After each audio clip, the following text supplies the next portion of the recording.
Growing calls for Prince William and Catherine, the Princess of Wales, to keep Archie and Lili away from Prince George, Princess Charlotte, and Prince Louis at all costs. And what is interesting is that this is coming from Americans. So I'm going to show you why they make that claim in just one moment. Also coming up, Tina Brown, the highly respected royal author, of course, a former editor of Vanity Fair, once friends with Princess Diana, is revealing what Prince William's friends make of this whole debacle in terms of the royal visit.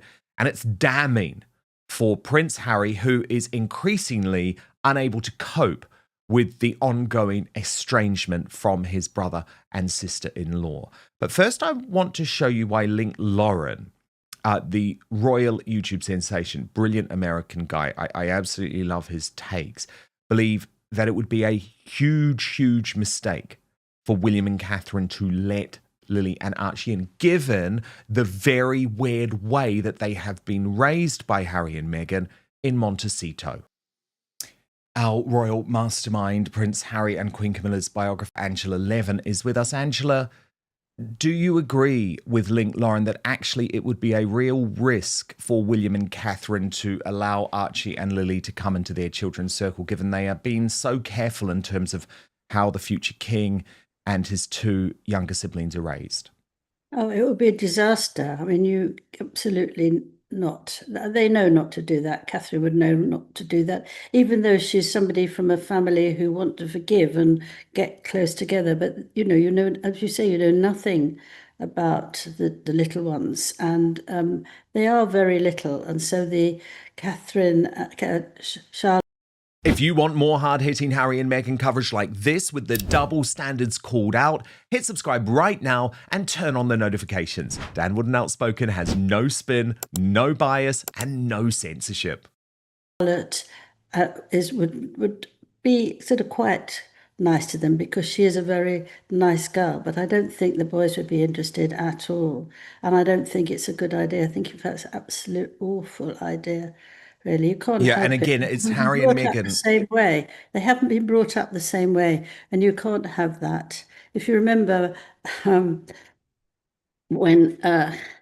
Meghan went around to see the William and Catherine, and she turned up in torn trousers and all looked absolute mess. And Catherine was absolutely shocked. Now, in a way that you've got to say the children have got to be really properly dressed. Often they go off in their night. He goes off in a nighties, Lilibet does. And you don't know what the little boy is, what he can do, what he can play, what he can be. And, you know, I think they're so isolated by anyone. They don't really know what a family is, that it's very, very difficult for them. They've only got their mother, grandmother, haven't they? Well, exactly. And of course, you would hope that if they were so concerned about their children having connection with their grandparents and their auntie and uncle, you would hope, Angela, that they were also currently attempting to arrange meetings with Thomas Markle Sr., who has recently moved back to America after the amputation of his leg, and also Samantha Markle. But look, I want to tell you about Prince William's friends, because they have been speaking out to Tina Brown. Tina Brown's an interesting one because, of course, she was friends with Princess Diana. She's certainly a woke-topian American who, even though she's British, but she's based in America, and for a long time, she was actually very much pro-Harry and Meghan. So that's just a little bit of background. She's now turned and described what's going on this week as the Sussex circus, asking, is there any plan, project or engagement undertaken by the Duke and Duchess of Sussex that doesn't boil over into chaos? Well, no, there's not. And I could have told you that a long time ago, Tina. But she writes of Harry as if he has learned nothing in the last 6 years of battling with RAVIC, the Royal and VIP Executive Committee that decides which personages in public life receive an official taxpayer-funded security detail. Harry went off like an IED, where once again he was denied official police protection for the family, and as a source close to Harry briefed, the rug was pulled out from under their feet at the 11th hour. That was to the Guardian newspaper. What rug? The only rug under the Sussexes is a flying carpet on which the two of them circle the globe. in a cloud of persistent delusion. Harry is apparently distraught at the development, which isn't a development at all, but the same stance Ravik has taken for the last 6 years and was under review again. Until Ravik gives another verdict, the status quo is unchanged. The baffling thing about both Harry and Meghan is their repeated tendency to make premature announcements before the underlying facts have been nailed down. Indeed, all their troubles of the last 6 years have stemmed from their magical thinking that something they want will become instant reality, starting with Megxit itself. It was their reckless decision in January 2020 to publish on the Sussex Royal website their bombshell announcement that they were exiting the royal family on the dubious proposition of becoming adjunct royals with lucrative side hustles, listing terms which had never been presented or agreed to by the palace, rather like demands for a job they hadn't been offered, which created all the bitter mayhem that followed. And it's interesting, actually, because I'm personally involved in the decision for them to do that, because you'll remember I broke the story of Megxit, and Harry admitted in his autobiography Sparrow, that was something I was always suspicious about at the time, that the only reason they ended up publishing so quickly and calling the late Queen so quickly was because I had the details of the story and they were trying to beat me to it. But he was very intellectually dishonest, actually, because I had received the story on, I think it was Boxing Day, when I was on holiday in New Zealand. I'd be working with his team for a number of days, because when I break a story, you've got to make sure that it's right and that the facts are checked. And obviously, I wasn't in the independent media at that point. I had a boss at the Sun newspaper who was saying to me, well, Dan, you've got to make sure that, all the I's are dotted and the T's are crossed. So the point being that he didn't need to rush anything. He could have let the story run. He could have allowed the story to play out, and he didn't need to publish everything so quickly. And I do think one of the reasons why the Sandringham Summit went so badly for Harry was because he rushed that announcement just to try to beat me, revealing the fact that they were moving. Anyway, just thought it was worth noting that. But Tina Brown goes on. What is genuinely sad is Harry's belated discovery that the one thing he does really well is what he was born to do, and rejected. Unlike Meghan, he really doesn't want to be a Hollywood hotshot or an amorphous influencer in designer clothes. As one of his ex-employees told me, he just wants to do public service and be paid for it, which in essence is the definition of a member of the monarchy. I'm told he misses his rugged army and country-based friends who could not be further from Montecito's precious ethos. Harry doesn't understand that the family conflict has turned into something more lethal for him than anger. And this is the key information. This is the key new information from Tina Brown. A Cold War. Except for his father, who would dearly love to reconcile with his younger son, his relatives have moved on. Earlier this month, there was no invite for Harry to the wedding of his cousin, Princess Anne's son, Peter Phillips, who had played such a critical, consoling role for Harry at Balmoral when Diana died. A person close to Harry told me he doesn't just desperately miss his father and understandably wants his children to know him, he also very much misses William, the only other person who knew what it was to be Diana's son. Too late. An old friend of William shared with me that whenever he spent time with him in the years since Megxit, William's sense of betrayal by Harry was a constant theme. But during a recent, long conversation, Harry's name never even came up. And Angela Levin, that is the brutality of it, isn't it? That is the brutality of a Cold War that Harry has to comprehend. These decisions that he made, Angela, that he was warned about for weeks and months in advance, had impact for the rest of his life. Like, William has moved on. He doesn't actually want to play out the constant back and forth in the media. He is exhausted by it. And I actually completely agree with Tina Brown's reporting on this. It is now a Cold War. And in terms of William and Catherine, my understanding, and certainly my hope, Angela, is that there isn't going to be any movement. They're not going to allow themselves to, for example, be emotionally blackmailed in the same way that the father is. It is being called the Royal Cold War, a total freeze so severe that it has now extended to the next generation. For months, royal watchers wondered if the children would ever bridge the gap between London and California. But now, a stark new warning has emerged. Top royal experts and commentators are urging Prince William and Catherine, the Princess of Wales, to keep George, Charlotte, and Louis away from Archie and Lilibet at all costs. Is this a necessary shield, or has the family divide gone too far? Welcome back to the channel. If you want the raw truth behind the headlines without the spin, make sure to hit that subscribe button right now. Today, we are unpacking a stunning development regarding the complete isolation of Harry and Meghan's children. Top biographers and insiders are weighing in on why a reunion between the cousins isn't just unlikely, it's being actively warned against as an absolute disaster for the future of the monarchy. With a surprising take from commentators who explicitly warn that allowing the cousins to mingle would be a massive mistake. The reasoning: Archie and Lilibet are being raised in near-total isolation on what critics call a Montecito compound.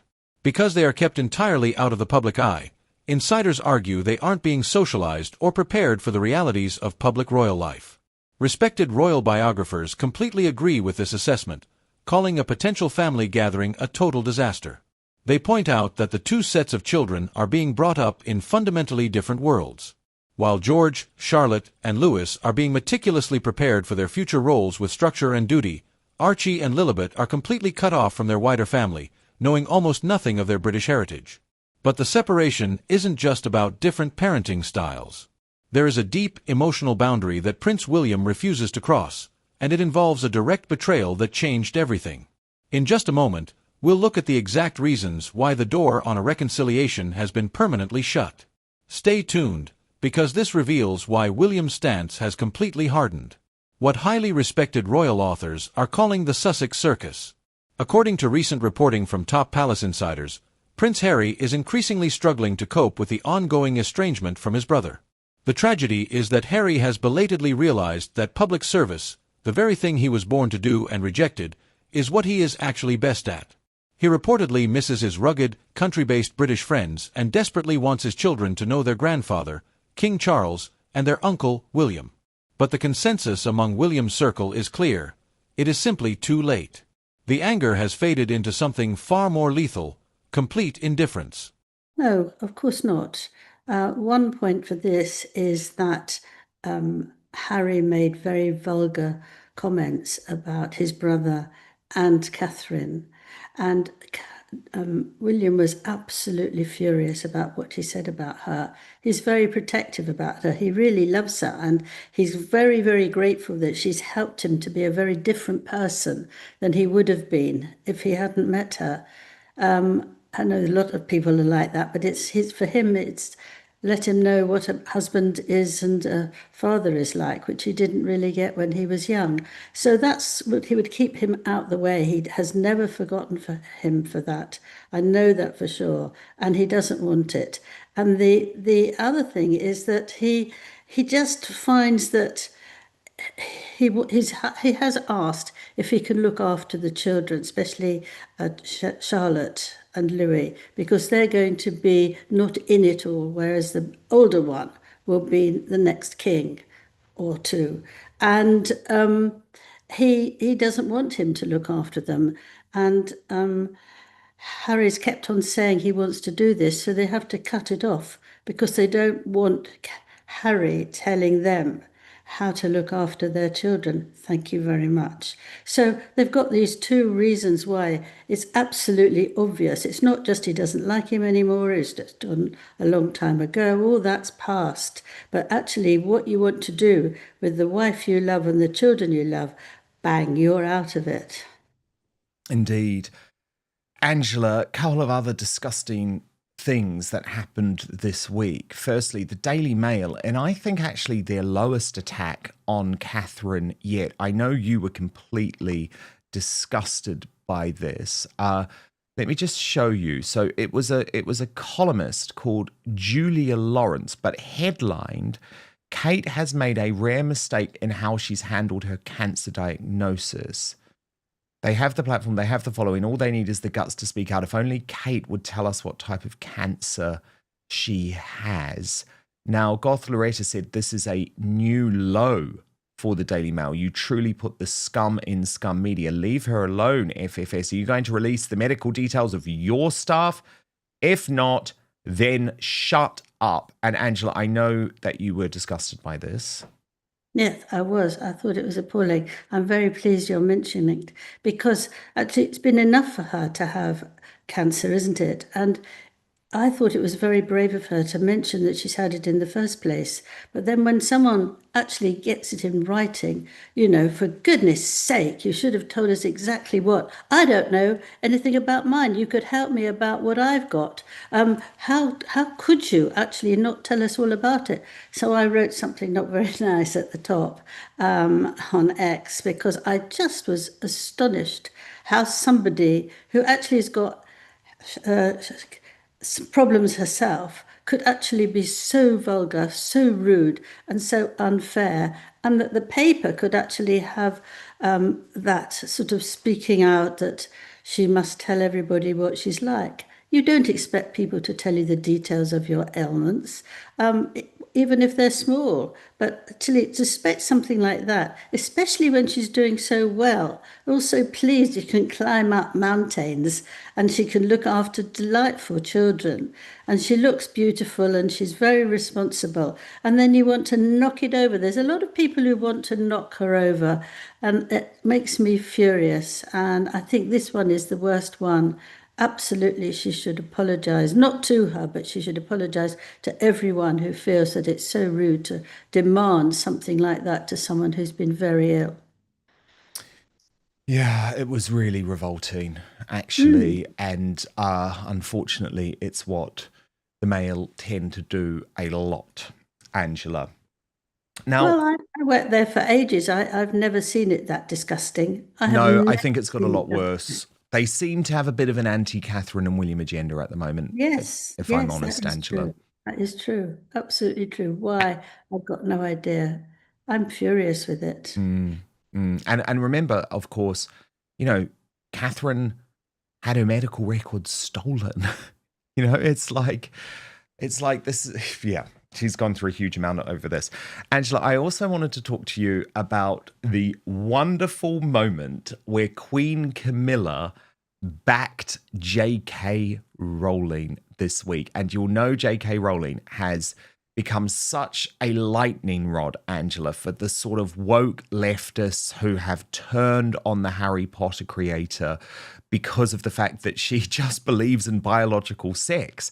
And J.K. Rowling has been absolutely uncompromising on this issue. And she lost so much. She lost that sort of toast of Hollywood life that she used to have. Lots of her actors who she made stars like Daniel Radcliffe and Emma Watson turned on her.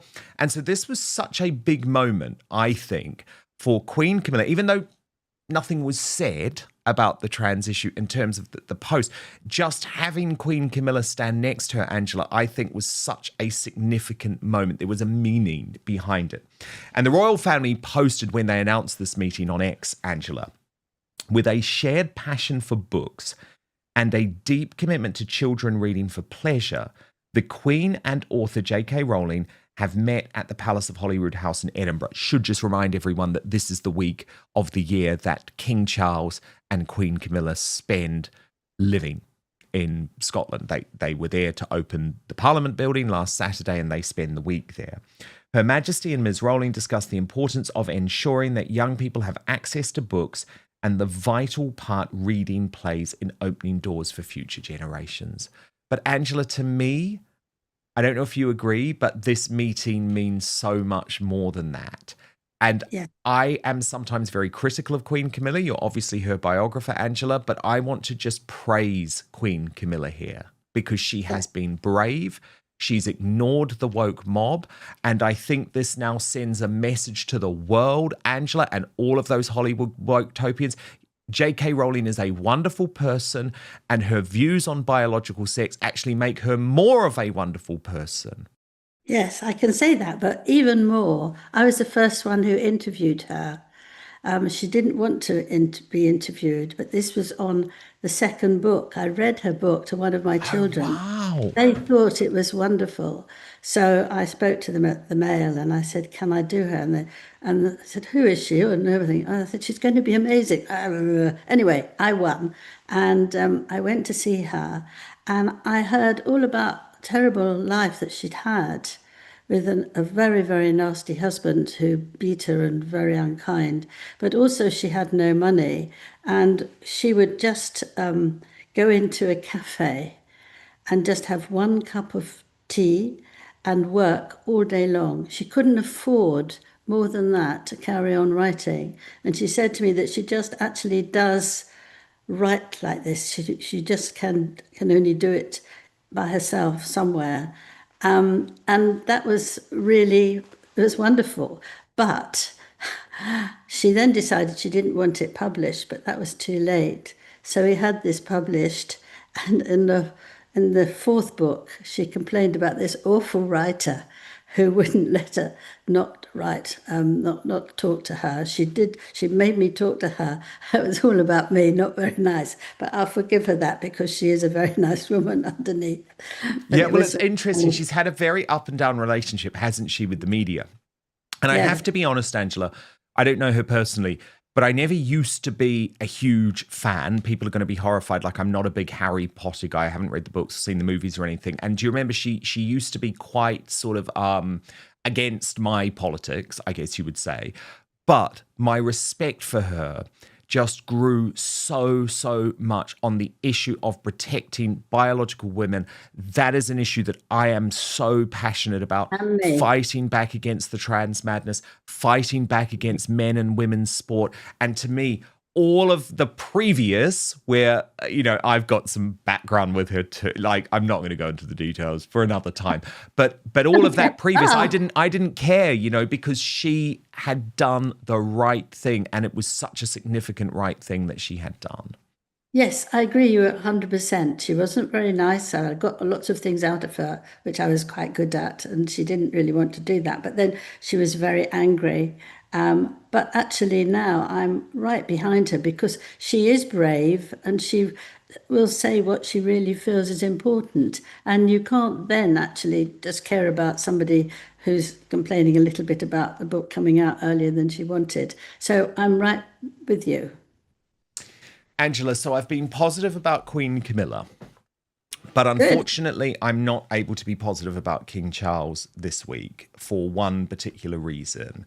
And this is the king unveiling this new definition of monarchy, where his role is to protect the multi-faith nation. Now, that is a change, Angela, and that is a change that was sort of slipped out in the annual report, and I don't think has been properly debated.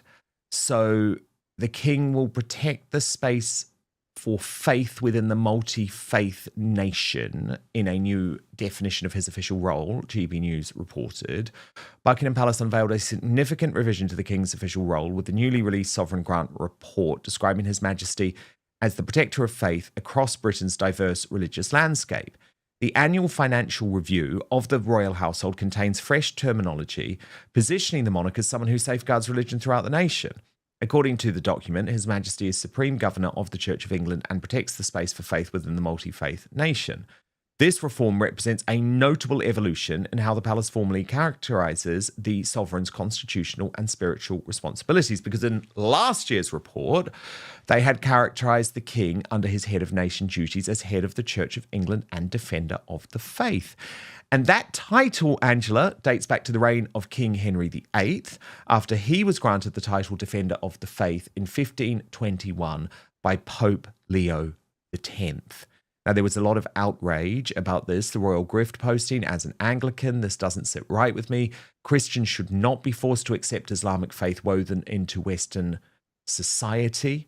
This is too far. It is incompatible. This multi-faith acceptance messaging will spread to the United States and into my Anglican church because he is still the head of the Church of England. The only king we should be worshipping is Jesus. Mary Harrington argued if Charles's faith is not Christianity but global replacism, he should be disposed. And the GB News host Emma Trimble weighed in, saying this is a bona fide constitutional crisis. Then we heard from Winston Marshall. He's the ex-Mumford & Sons star, now host of a very successful independent news podcast, interview podcast, and he said, hard to understate just how radical a departure this is from the 1,100-year tradition of our nation and antithetical to our founding. And the anti-Islam activist Kelly J. Keane, someone who I highly respect, posted, the king is not defender of all faiths. He is supreme governor of the Church of England and defender of the faith. He does not have the right to quietly rewrite the job description of the Crown to suit modern fashion. This country's institutions should mean something. And indeed, Angela, there are even legally seem to be issues with how this is introduced. The top lawyer, Stephen Barrett, said, you can't change the Constitution by some words in the sovereign grant. He is defender of the faith and head of the Church of England. Those are his obligations, his duty. A king who will not do his duty is no king. So, Angela, this story almost seems to have been buried in the mainstream media, which is why I wanted to talk about it with you, because I am hugely, hugely concerned about it, and I don't know what the king is playing at here. Do you? Well, I disagree completely, maybe because I'm Jewish, but I think that actually I'm pleased he feels warmth towards other people, people who have different religions. I like the fact that he does sort of help Jewish people as well. What I didn't like was the Eid party for when it was just before what was it? Easter, that's right. And it was for Muslims, and he went out and he spent an awful lot of doing it with Muslims. And you then sort of expected him to do the same for Easter, and he didn't. I thought that was terrible. It was very silly because he should have done it very much for Christians as well. But I think otherwise I think if we are a country which actually listen to other people's religions and have him there and the head of it, I don't expect him to feel about other people in an extremely important way. That is for his Christian, so he should do Christian ways. But I think it's actually comforting, particularly at a time like this, that somebody who has power and interest, who can say something to you about, I do believe in you, don't feel so sad. So I don't think he's doing something awful. I think actually he's doing something that I feel can help. The emotional stakes for the Wales family couldn't be higher right now. While dealing with this familial Cold War, Catherine has been fighting her own private health battle. And the pressure from the media hasn't stopped. A wave of public fury recently erupted over a prominent newspaper column that criticized the Princess of Wales for not disclosing the specific type of cancer she has. Royal experts labeled the column as a new low, calling it an entirely vulgar and unfair demand. Catherine has already faced massive breaches of privacy during her recovery. For William, protecting his wife while she heals is his absolute priority, leaving zero room for family drama or media-driven reunions.